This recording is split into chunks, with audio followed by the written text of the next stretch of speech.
नमस्कार, सप्ततारा न्यूजमध्ये आपले स्वागत आहे। न्यूज बुलेटिनमध्ये जाणून घेऊया आजच्या ठळक घडामोडी। कोरेगाव तालुक्याच्या उत्तर भागातील पाणी प्रश्नावरून आमदार सचिन पाटील आक्रमक, विधानसभेत उपस्थित केला प्रश्न। गेले कित्येक दशके कोरेगाव तालुक्याच्या उत्तर भागातील गावांना शेती आणि पिण्याचा प्रश्न भेडसावत आहे। राज्य सरकारने जादा पाणी देऊन वसना उपसा जलसिंचन योजनेची क्षमता वाढवावी व या योजनेतून वगळलेल्या गावांचाही या योजनेत सहभाग करावा। एकूणच या भागाचा कायम दुष्काळाचा शिक्का पुसावा अशी जोरदार मागणी फलटण कोरेगावचे आमदार सचिन पाटील यांनी केली। अधिवेशन काळानंतर व्यापक बैठक घेणार असल्याचे जलसंपदा मंत्री राधाकृष्ण विखे पाटील यांनी स्पष्ट केले। आमदार सचिन पाटील यांनी सोमवारी दुपारी 1:30 वाजता विधानसभेत उत्तर कोरेगावातील 26 गावांच्या पाणी समस्या पटलावर मांडल्या व वसना सिंचन योजना पूर्ण क्षमतेने कार्यान्वित करण्याची मागणी केली। वसना उपसा जलसिंचन योजना पुन्हा सुरू करावी। 0.52 TMC पाणी अतिरिक्त उपलब्ध झाले आहे, ते लवकरात लवकर उपलब्ध व्हावे यासाठी सरकारने निधी उपलब्ध करून द्या आणि योजना पूर्ण क्षमतेने कार्यान्वित करावी अशी मागणी आमदार सचिन पाटील यांनी केली। मी अध्यक्ष महोदय, मी प्रतिनिधित्व करीत असलेल्या फलटण कोरेगाव विधानसभा मतदारसंघातील माझ्या उत्तर कोरेगाव भागातील 26 गावांचा पाण्याचा प्रश्न फार गंभीर आहे। फडतरवाडी, जाधववाडी, विकळे, तळीये, वाठार स्टेशन, तडवळे, पिंपोडे, बुद्रुक, भावेनगर, नायगाव, सोळशी, चौदरवाडी, दहेगाव, चौनेश्वर, नांदवळ, घिगेवाडी, मोरबेन, शहापूर, जगतापनगर, अनपटवाडी, आसनगाव, राऊतवाडी, वाघोली, सोनके, करंजखोप, रंदोलाबाद आणि सर्कलवाडी ही 26 गावे पाण्यापासून वंचित आहेत। कायम या भागात दुष्काळ आहे। पाण्याची परिस्थिती फार बिकट आहे। शेतकरी राजा सुखी तर राज्य सुखी असं आपण म्हणतो, पण परिस्थिती तिथली फार अवघड आहे। गेले अनेक वर्षापासून तिथं दुष्काळ आहे। पाण्याची परिस्थिती फार गंभीर आहे। शेतकऱ्यांना चांगली शेती असून चांगलं उत्पन्न घेता येत नाही। केवळ पाणी नसल्यामुळे शेतकरी आपल्या उत्पन्नापासून वंचित राहिला आहे। त्याची मुलं बाळ चांगले शिक्षण घेऊन त्यांना शहरात पाठवावं लागतंय, कारण चांगली शेती असून सुद्धा तिथं उत्पन्न चांगलं निघत नाही। तेव्हा माझी एक विनंती आहे की तिथला जो वसना उपसा सिंचन योजना आहे ती परत आपल्याला सुरू करणं गरजेचं आहे। 0.52 TMC पाणी आपण मंजूर करून घेतलेलं आहे, फक्त पाण्याची सिंचन योजना अजून चालू झाली नाही। त्याचा सर्वे झाला आहे, पण त्याच्यावर अजून काही सुरुवात सरकारच्या माध्यमातून झालेली नाही। तर या अध्यक्ष महोदय, मी आज आपल्या माध्यमातून मायबाप सरकारला विनंती करतो की माझ्या उत्तर कोरेगाव भागातील 26 गावांचा शेती त्याचबरोबर पिण्याचा सुद्धा महत्वाचा प्रश्न आहे। म्हणजे शेतीला पाणी नाही ते नाहीच आहे, पण पिण्याला सुद्धा पाणी अजिबात तिथं नाही आणि अनेक वर्ष तिथं पाण्यापासून शेतकऱ्यांना फार मोठ्या वेदना भोगाव्या लागत आहेत। तेव्हा आपण माझ्या 26 गावातील जनतेला आपण न्याय द्यावा। या भागाला पाणी देण्यासाठी वसना उपसा सिंचन योजना पूर्ण क्षमतेने कार्यान्वित करावी, यासाठी आवश्यक तो निधी मायबाप सरकारने उपलब्ध करून द्यावा। सामाजिक न्याय विभागातर्फे समाजातील गोरगरीब विद्यार्थ्यांसाठी वसतिगृहांची उभारणी मंत्री संजय शिरसाट, आमदार शशिकांत शिंदे यांनी उपस्थित केला प्रश्न। सामाजिक न्याय विभागातर्फे समाजातील गोरगरीब विद्यार्थ्यांसाठी वसतिगृहाची उभारणी केली जाते। विधिमंडळातील सदस्यांनी रस्ते आणि गटर या विकास कामांबरोबरच आपल्या मतदारसंघात वसतिगृहाची मागणी केल्यास तातडीने नव्याने वसतिगृह मंजूर केले जातील। शेवटी विद्यार्थी हे वसतिगृहाचा गाभा आहे, त्या दृष्टीने सरकार प्रयत्नशील आहे अशी ग्वाही सामाजिक न्यायमंत्री संजय शिरसाट यांनी दिली। विधान परिषदेमध्ये सोमवारी दुपारी 12:30 वाजता आमदार शशिकांत शिंदे यांनी सामाजिक न्याय विभागामार्फत चालवल्या जात असलेल्या वसतिगृहाबद्दलचा प्रश्न उपस्थित केला होता। त्यावर उत्तर देताना मंत्री शिरसाट यांनी राज्य सरकारची भूमिका स्पष्ट केली। राज्यात सारथी सारख्या अनेक संस्थांची वसतिगृह आहेत। सारथीच्या माध्यमातून मराठा समाजाच्या मुलांना राहण्याची सुविधा उपलब्ध करून दिली जाते। वसतिगृह हे विद्यार्थ्यांसाठी प्राधान्याने गरजेचे आहेत। कोरेगाव येथे सुद्धा काही मराठा विद्यार्थी कसे राहतात, सुलतानवाडी येथे वसतिगृहाला तशाच पद्धतीनेच मंजुरी दिली होती, आता त्याला वाढीव निधी लागणार आहे। मुलींसाठी सुद्धा वसतिगृह केलं तरी चांगल्या प्रकारचा हा निर्णय होईल। प्रत्येक जिल्ह्यात तुम्ही वसतिगृह देणारा निर्णय आपण घेतला आहे, त्याची अंमलबजावणी करणार आहात का असा प्रश्न उपस्थित केला।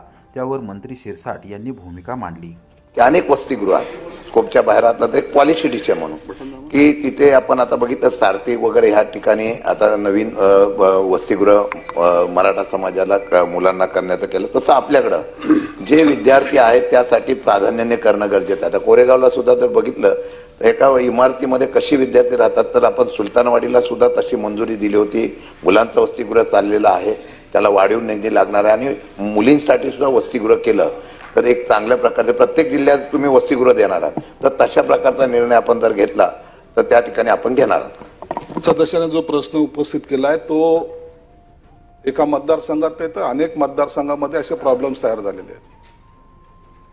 आम्ही आमच्या खात्यातर्फे यावेळेला जवळपास 1500 कोटी रुपयाचा त्याच्यासाठी निधी राखीव ठेवलेला आहे.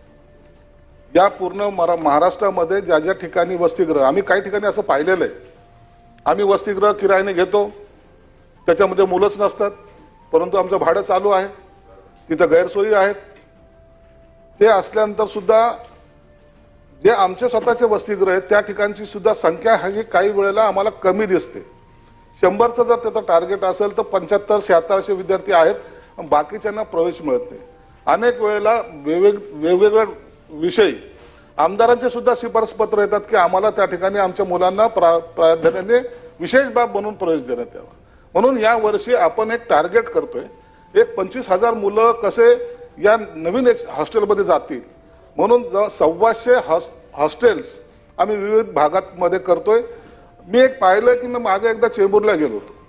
चेंबूरचं एक हॉस्टेलचं काम किती वर्षापासून चाललं पाहिजे, जवळपास 13 वर्ष चाललं. 13 वर्ष त्या हॉस्टेलचं काम चाललं. आता गेल्या आठवड्यामध्ये मी गेलोय, पुन्हा त्यांना निर्देश दिलेत, 10 तारखेला त्या हॉस्टेलचा रेग्युलर चालू होणार आहे. तुम्ही वरळीला जर गेले तर वरळीचं हॉस्टेल मुला मुलींचं हॉस्टेल आहे, तिथं सुद्धा अशाच गैरसोयी आहेत. त्यांना कॉम्प्युटर नव्हते, आम्ही कॉम्प्युटर दिले. म्हणून शिंदे साहेब तुम्ही जे काय प्रश्न उपस्थित केला, आम्ही प्रत्येक ठिकाणी विद्यार्थी हा आमचा गाभा आहे, त्याला आम्ही प्रत्येक ठिकाणी प्रायोरिटी देईल. मी सभागृहातल्या आमदारांना सुद्धा सांगेन, तुमच्या मतदारसंघामध्ये कुणाला हॉस्टेल्स आवश्यकता असेल, निश्चित तुम्ही प्रायोरिटी रस्ते बनवणे, गटार बनवणे यापेक्षा विद्यार्थ्यांचे हॉस्टेल बनवण्याला जर तुम्ही प्राधान्य दिले तर आम्ही सुद्धा त्याला मान्यता देऊ. रिपब्लिकन सेनेचे कोरेगावात जोरदार आंदोलन, सरकार विरोधात घोषणाबाजी, प्रशासनाला निवेदन सादर. बिहारमधील बुद्धगया येथील महाबोधी बुद्धविहार हे बौद्धांच्या ताब्यात देण्याबरोबरच 1949 सालचा कायदा तातडीने रद्द करण्याच्या मागणीसाठी कोरेगाव येथे मध्यवर्ती प्रशासकीय इमारतीसमोर रिपब्लिकन सेनेच्या वतीने सोमवारी दुपारी 1 वाजता आंदोलन करण्यात आले. यावेळी जोरदार घोषणाबाजी करण्यात आली. त्यानंतर प्रशासनाला निवेदन सादर करण्यात आले. रिपब्लिकन सेनेचे राष्ट्रीय अध्यक्ष सरसेनानी आनंदराज आंबेडकर यांच्या निर्देशानुसार पश्चिम महाराष्ट्र संघटक चंद्रकांत खंडाईत यांच्या नेतृत्वाखाली हे आंदोलन करण्यात आले. जिल्हाध्यक्ष सुनील कदम, महासचिव दादासाहेब केंगार, भारतीय बौद्ध महासभेचे सातारा जिल्हा कोषाध्यक्ष बाळासाहेब जाधव, संदेश कांबळे, तालुका अध्यक्ष सतीश माने, तालुका सचिव विजय मोरे यांच्यासह पीपल्स रिपब्लिकन पार्टी ऑफ इंडियाचे पश्चिम महाराष्ट्र उपाध्यक्ष रमेश उबाळे यांच्यासह प्रमुख पदाधिकारी या आंदोलनात सहभागी झाले होते.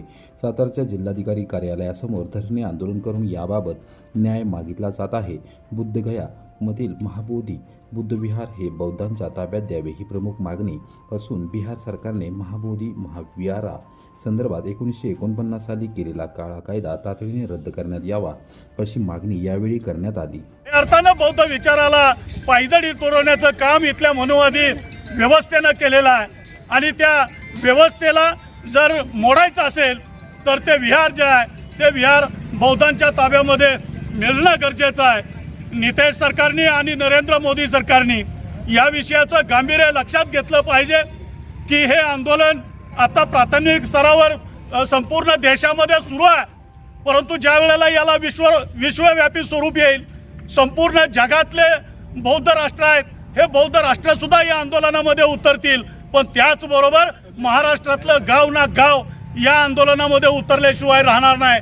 आणि जोपर्यंत हा टेम्पल ऍक्ट रद्द करून ते विहार बौद्धांच्या ताब्यामध्ये येत नाही तोपर्यंत दर आठवड्याला, दर 15 दिवसाला, दर महिन्याला कुठं नाही कुठं तरी जन आंदोलन हे होत राहील. आणि या जन आंदोलनाच्या माध्यमातून आम्ही सरकारला जेरीस आणल्याशिवाय राहणार नाही. याचं गांभीर्य केंद्र सरकारनं आणि बिहार सरकारनं तातडीनं घ्यावं अशा पद्धतीची आम्ही मागणी करतो. त्यांनी विलंब लावलेला आहे. बौद्ध भिक्खू गेली 20 दिवस तिथं उपोषणाला बसलेले आहेत. त्यांनी अंत पाहण्याचा प्रयत्न नरेंद्र मोदी सरकारने आणि नितीश कुमार सरकारने करू नये, अन्यथा पुन्हा एकदा तीव्र स्वरूपाचं आंदोलन जगभर झाल्याशिवाय राहणार नाहीत, याचं गांभीर्य शासनानं घेण्याची गरज आहे. लवकरात लवकर जर हे विहाराची मागणी पूर्ण केली नाही तर बाबासाहेब आंबेडकरांच्या जयंतीनंतर देशभर तथागतांची जयंती साजरी करतो. त्यामुळं बाबासाहेब आंबेडकरांच्या जयंतीपासून ते तथागतांच्या जयंतीपर्यंत जिल्हा लेवलवर 15-20 हजार लोक रस्त्यावर उतरून मोर्चा या सातारा जिल्ह्यामध्ये निश्चितच निघेल. यासाठी प्रत्येक तालुक्यावर आंदोलन दर 15 दिवसाला जाहीर होईल आणि फार मोठा मोर्चा या जिल्ह्यामध्ये आम्ही काढल्याशिवाय राहणार नाही आणि बिहार सरकार आणि केंद्र सरकारचा निषेध केल्याशिवाय आणि हे बुद्ध विहार ताब्यात मिळेल तोपर्यंत आम्ही स्वस्थ बसणार नाही. कोयना विभागातील कोळणे गावात अस्वलाचा हल्ला, अर्जुन मानू डांगरे हे गंभीर जखमी. वन विभागाबद्दल ग्रामस्थांनी व्यक्त केली नाराजी. कोयना विभागातील अतिदुर्गम व चांदोली अभयारण्याच्या कोर क्षेत्रातील कोळणे गावात अस्वलाने केलेल्या हल्ल्यात अर्जुन मानू डांगरे हे गंभीर जखमी झाले आहेत. या घटनेमुळे कोयना विभागातील गावकऱ्यांमध्ये भीतीचे वातावरण आहे. वन विभागाच्या निष्क्रियतेवर ग्रामस्थ संताप व्यक्त करत आहेत. संतप्त ग्रामस्थांनी सोमवारी सायंकाळी 6 वाजता कोयनानगर येथे माध्यमांच्या प्रतिनिधींना अस्वलाच्या हल्ल्याबाबतची सविस्तर माहिती दिली. गेल्या काही महिन्यात या कोयना विभागात वन्यजीव हल्ल्यांची संख्या वाढली आहे. स्थानिकांनी वेळोवेळी वन विभागाला माहिती दिली होती. वन विभागाने सतर्क राहावे अशी मागणी केली होती. मात्र वन विभागाने कोणतीही ठोस उपाययोजना अथवा सुरक्षा व्यवस्था केलेली नाही. अस्वलाच्या हल्ल्यावेळी घटनास्थळी उपस्थित गावकऱ्यांनी सांगितले की डांगरे यांच्यावर हल्ला झाल्यानंतर मदतीसाठी मोठा गोंधळ उडाला. वन विभागाच्या अधिकाऱ्यांना माहिती दिल्यानंतरही त्यांच्याकडून अपेक्षित प्रतिसाद मिळाला नाही. डांगरे यांना वेळेवर मदत मिळाली असती तर जखमीची परिस्थिती गंभीर झाली नसती असे ग्रामस्थांचे म्हणणे आहे. या घटनेमुळे ग्रामस्थ प्रचंड घाबरले असून आता ते स्वतःच्या घराबाहेर पडायलाही तयार नाहीत. आम्ही इथे सुरक्षित नाही, आमच्या लहान मुलांचे आणि वृद्धांचे काय, असा संतप्त सवाल ग्रामस्थ करत आहेत. वन विभागाने तातडीने उपाययोजना केल्या नाही तर यापुढे मोठ्या प्रमाणावर जनक्षोभ उसळण्याची शक्यता आहे. राज्य सरकार आणि वन्य विभागाने यापुढे वन्यजीव हल्ले रोखण्यासाठी ठोस पावले उचलली नाहीत तर स्थानिक लोकांचा वन विभागावरील विश्वास उडेल. आता तरी प्रशासनाने जागे होणार का, हा मोठा प्रश्न ग्रामस्थांना सतावत आहे. कराडच्या ड्रग्ज प्रकरणात बड्या उद्योजकांच्या 2 मुलांना अटक. पोलिसांची धाडसी कारवाई, महत्त्वाचे धागेदोरे हाती लागले. 1.5 महिन्यांपूर्वी पोलिसांनी ओगलेवाडी येथे पकडलेल्या MD ड्रग्जच्या रॅकेटमध्ये 2 बड्या घरातील 2 संशयितांना कराड शहर पोलिसांनी अटक केली आहे. एकास रात्री तर दुसऱ्यास पहाटे पुण्याच्या विमानतळावरून अटक करण्यात आली आहे. याबाबत कराड शहर पोलिसांनी रविवारी रात्री उशिरा 10 वाजता माहिती दिली. गौरव संदीपराव व सुजल उमेश चंदवानी अशी अटक केलेल्या दोघांची नावे आहेत. चंदवानी याला पुण्याच्या विमानतळावरून अटक केली. तो परदेशात पळून जाण्याच्या तयारीत असताना पोलिसांच्या पथकाने शिताफीने त्यास ताब्यात घेतले. त्यामुळे या प्रकरणातील तपासाला गती येणार आहे. ड्रग्ज प्रकरणात अजूनही काही लोकांचा समावेश असण्याची शक्यता पोलिसांनी वर्तवली आहे.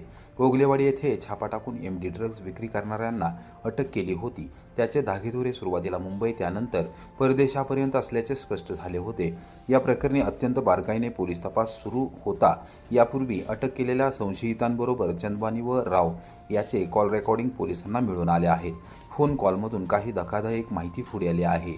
या ड्रग्ज प्रकरणामध्ये आणखी काही धागेदोरे हाती लागण्याची शक्यता असल्याने चंदवानी व राव हे दोघे पोलिसांना हवे होते. पोलीस चंदवानी याला ताब्यात घेण्यास गेल्यानंतर तो फरार झाला होता, तर राव याला पोलिसांनी गजानन हाऊसिंग सोसायटीमधून ताब्यात घेत अटक केली.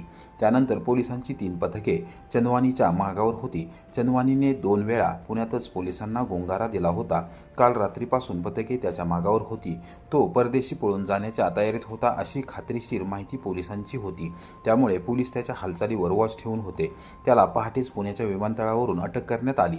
पोलीस अधीक्षक समीर शेख, अप्पर पोलीस अधीक्षक डॉक्टर वैशाली कडूकर, कराडचे उपविभागीय पोलीस अधिकारी अमोल ठाकूर, वरिष्ठ पोलीस निरीक्षक राजू तहसीलदार यांच्या मार्गदर्शनाखाली कराड शहर गुन्हे प्रकटीकरण शाखेचे सहाय्यक पोलीस निरीक्षक अशोक भापकर, पोलीस उपनिरीक्षक सतीश आंदेलवार, संदीप कुंभार, सज्जन जगताप, अनिल स्वामी, धीरज कोरडे, अमोल देशमुख, आनंदा जाधव, दिग्विजय सांडगे, मोहसिन मोमीन, संग्राम पाटील, सोनाली पिसाळ यांनी कारवाई केली आहे.